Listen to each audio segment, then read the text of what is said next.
네, 여러분. 지금부터 청소년 활동론 5주차 3교시 강의를 시작하도록 하겠습니다.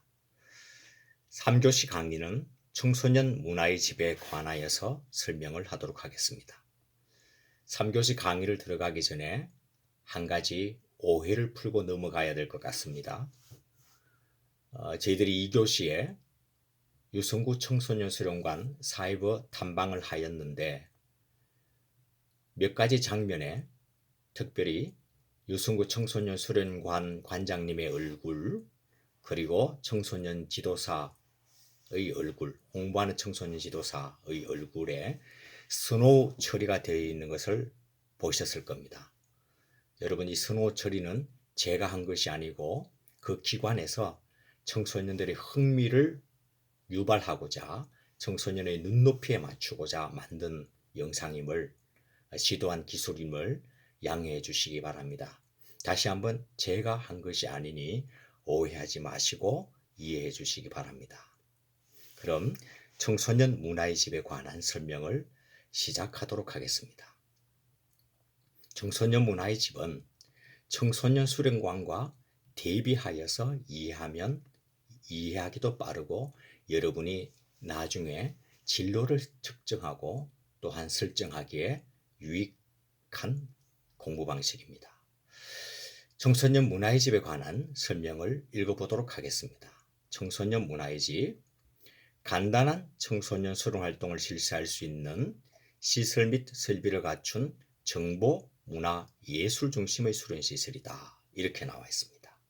이 의미를 제대로 이해하기 위해서 청소년 수련관과 비교, 대조하면서 보도록 하겠습니다. 청소년 수련관, 다양한 청소년 수련거리를 실시할 수 있는 각종 시설 및 설비를 갖춘 종합수련시설. 네, 여러분 용어상에서 벌써 차이가 있음을 보지 않습니까? 수련관과 문화의 집은 공이 청소년 수련시설 중에 생활권 대표 시설로서 일컬어짐에도 불구하고 이 시설은 차이가 있습니다. 우선 용어적으로 보면 청소년 문화의 집은 간단한 청소년 수련 활동이라는 용어가 있고, 청소년 수련관은 다양한 청소년 수련거리라는 용어가 있죠.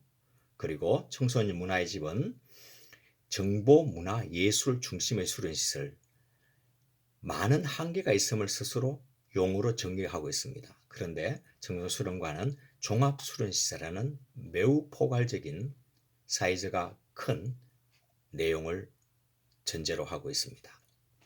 그러면 조금 더 구체적으로 청소년 문화의 집, 청소년 수련관의 공통점과 차이점을 살펴보도록 하겠습니다. 네.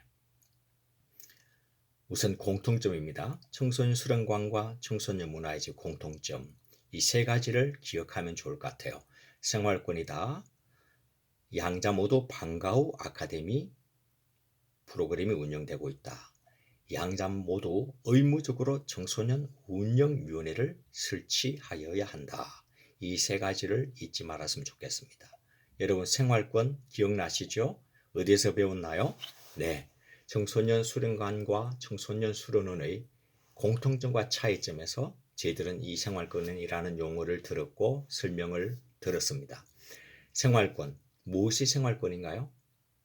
네, 청소년들이 학교를 파한 후 방과 후에 자기 자신이 목적한 프로그램을 청소년 시설에서 다 달성하고 집으로 돌아와서 잠을 잘 수 있으면, 또 그 공간, 생활의 범주 내에 있으면 생활권이다. 이렇게 이야기를 했습니다. 생활권은 수련관, 문화의 집 모두가 해당이 됩니다. 방과 후 아카데미는 이후에 따로 제가 설명을 하도록 하겠습니다. 학교 방과 후 학과와는 다른 방과 후 아카데미가 청소년 공공시설, 특별히 수련관과 문화의 집에 운영되고 있습니다. 그리고 청소년 운영위원회는 우리나라 청소년 정책에서 강조하는 청소년 참여 정책 3대 정책이 있는데 이 세 가지 정책 중에 하나입니다. 나중에 설명을 할게요. 청소년 특별회의, 청소년 참여위원회, 청소년 운영위원회가 있는데 이 중에 방금 보시는 청소년 운영위원회는 생활권 공공수련시설에서 의무적으로 운영하는 위원회가 되겠습니다. 그러니까 명칭이 수련관이면 반드시 그곳에는 청소년 운영위원회가 있어야 되는 거고, 청소년 문화의 집, 명칭이 문화의 집이면 당연히 그곳에는 청소년 운영위원회가 조직 구성되어 운영되고 있어야 합니다. 자, 이 세 가지 차이점을 잘 기억해 주시길 바라고요. 그럼 차이점으로 넘어가도록 하겠습니다. 생활권 방과 아카데미 청소년 운영위원회는 공통점이죠. 자, 차이점으로 넘어가도록 하겠습니다. 청소년 수련관은 종합수련시설입니다. 그러나 청소년 문화의 집은 종합수련시설이 아닙니다. 청소년 수련관은 다양한 수련 활동을 실시할 수 있는 곳입니다. 그러나 청소년 문화의 집은 제한된 영역의 소규모 활동이 중심이 됩니다. 제한된 영역이라는 것은 환경, 정보, 과학, 우리가 앞에서 설명을 들었다시피 몇 가지 중점 영역을 한다. 이렇게 이야기를 할 수가 있을 것입니다. 그리고 청소년 수련관은 소, 중그룹 대상인 반면에 청소년 문화의 집은 개인 및 소그룹 대상입니다. 나중에 사진과 영상을 통해서 충분히 여러분들이 파악을 하실 것이라고 보지만 크기의 차이가 있습니다. 그러니까 수용, 용량의 차이가 있습니다. 그리고 직원들의 한계가 있습니다. 그런 부분에서 수련관은 다양한 수련 활동을 소, 중그룹으로 대상으로 하고, 그리고 청소년 문화의 집은 제한된 영역의 소규모 활동을 하되 개인 및 소그룹 대상이다. 이렇게 이해를 하시면 좋을 것 같습니다. 자, 마지막 매우 중요한 내용인데요. 이건 공통점이기도 하고 차이점이기도 합니다. 사실 수련관과 청소년 문화의 집은 공통적으로 공공기관 위주입니다. 왜 그런가 하면 수련관은 우리가 학습했다시피 행정구역이 시군구라면 그곳에 1개소 이상 설치 의무가 있습니다. 그런데 청소년 문화의 집은 공공기관 위주이되 행정구역 읍면동에 1개소 이상 설치하도록 되어 있습니다. 그러니까 구 안에 읍면동이 있잖아요. 여러분 한 가지 물어볼까요? 우리나라에 청소년 수련관이 많을까요? 청소년 문화의 집이 많을까요? 네, 맞습니다. 청소년 문화의 집이 당연히 많이 있겠죠. 구 안에 읍면동이 나눠져 있으니까 나눠져 있는 행정구역이 더 많지 않겠습니까? 그러니까 그곳에 설치된 청소년 문화의 집이 훨씬 많겠죠. 자, 그러면 지금 세 번째 시간도 두 번째 시간과 마찬가지로 아쉽지만 사이버 탐사를 통해서 조금이라도 체감도 있는 강의를 여러분과 함께 진행하고 싶습니다. 자, 어디를 가는가 하면 두 곳을 가보려고 그래요.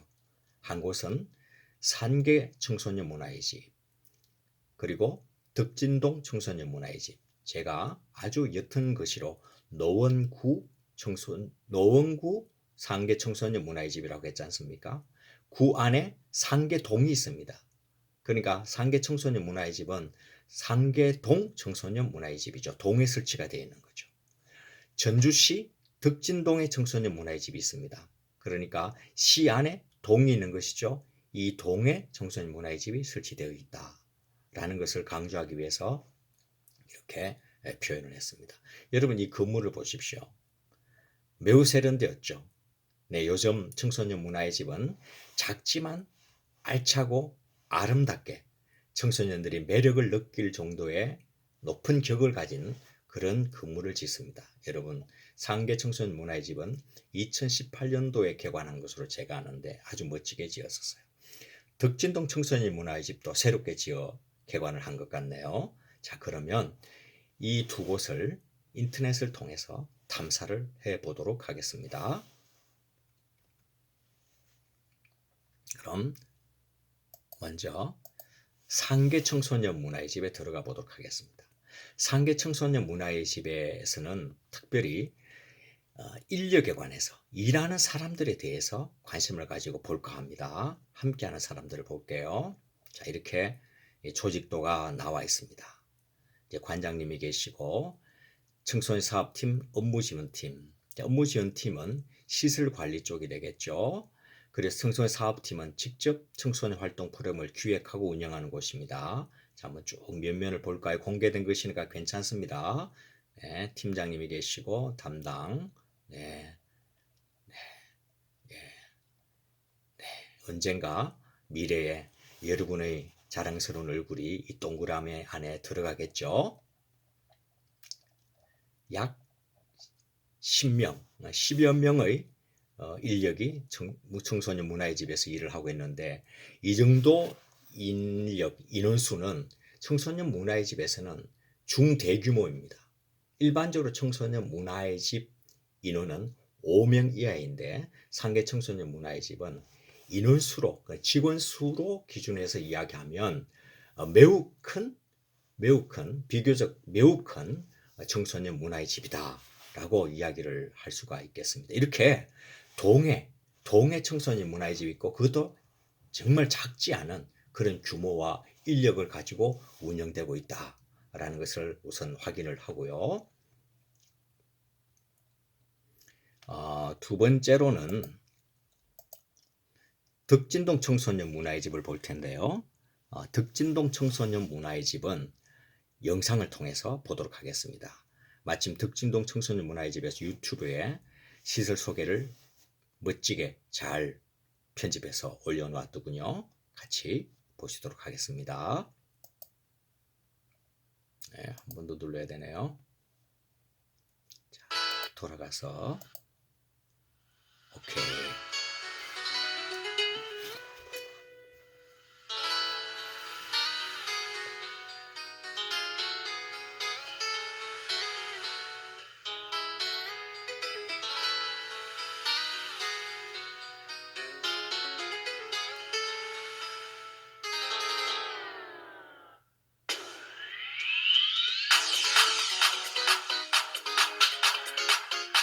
네, 2층 공간입니다.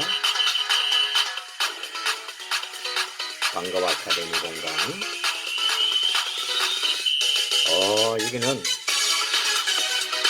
당구대까지 있네요.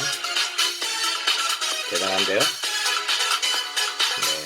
여기는 다 목적실이네요. 3층입니다. 청소년들이 공연을 하고 공연 준비를 하는 것 같아요. 아름다운 정원입니다. 꽃들도 예쁘게 잘 가꾸어져 있습니다. 전망 좋은데요?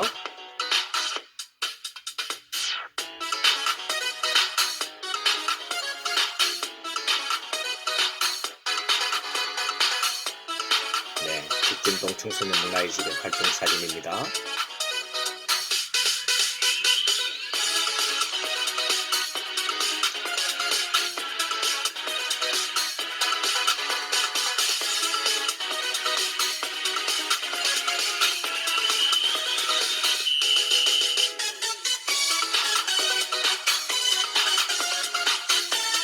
제가 과거에 몇 차례 청소년 문화의 집을 들렀는데 매우 잘하고 있는 시설이다, 기관이다라는 느낌을 받았습니다. 네, 여러분 영상을 잘 보셨는지요? 자, 저희들은 지금까지 사회복 기관 탐방 2곳을 하였습니다. 그럼 다시 제가 한 곳으로 돌아가서 여러분에게 묻고 싶은 것이 있습니다. 무엇을 묻고 싶은가 하면 이것입니다. 여러분, 제가 수련관과 수련원 설명할 때도 이야기를 했지 않습니까? 공통점과 차이점을 머릿속에 넣는 것, 이것은 정말 6개월 뒤면은 우리 머릿속에서 다 사라집니다. 중요한 질문이 뭐라고 그랬죠? 어디에서 일할 것인가? 이 설명을 듣고 어디에서 일할 것인가를 결정하거나 방향을 좀 더 명확하게 첨예하게 잡는 것이라고 이야기했습니다. 청소년 수련관, 청소년 문화의 집 비교하시면서 여러분들은 어디에서 청소년을 만나는 것이 좋겠다고 생각하십니까? 수련관입니까? 청소년 문화의 집입니까? 자, 수련관을 선택하셨는데 혹시나 수련관에서 만나는 대규모 중규모 청소년들이 두려워서 선뜻 수련관으로 결정하지 못한 학우 여러분 계십니까? 그러면 청소년 문화의 집을 눈여겨보시기 바랍니다. 청소년 문화의 집은 개인 및 소그룹 대상입니다. 특정 개인이 거의 동일한 시간에 규칙적으로 찾아오고 또 여러분들이 원하는 소그룹 대상 청소년 프로그램을 부담 없이 정말 개인적인 관점에서 친밀하게 운영할 수 있는 곳이 청소년 문화의 집입니다. 그리고 이 양자가 다 공공기관이기 때문에 어디에서 일을 한다고 당당히 말할 수 있는 그러한 곳이다 라고 말씀을 드릴 수가 있을 것 같습니다. 여러분 마음의 방향을 정하셨나요? 네, 계속 고민해 주시기 바랍니다. 지금까지 우리가 설명을 청소년 수련원, 청소년 수련관, 청소년 문화의 집 이렇게 들었습니다. 이 강의를 들으면서 한쪽으로는 청소년 수련관, 청소년 수련원 문화의 집 개념과 기능, 특성, 공통점, 이질성을 잘 알고 계시면서 마음 중심으로는 내가 어느 곳에서 청소년을 만날 것인가 라는 중심적인 질문을 늘 가지고 고민하시고 앞으로 강의를 잘 들어주시기 바랍니다. 여러분 집중해 주셔서 다시 한번 깊은 감사드립니다. 다음 주에 뵙겠습니다. 강의 마치겠습니다.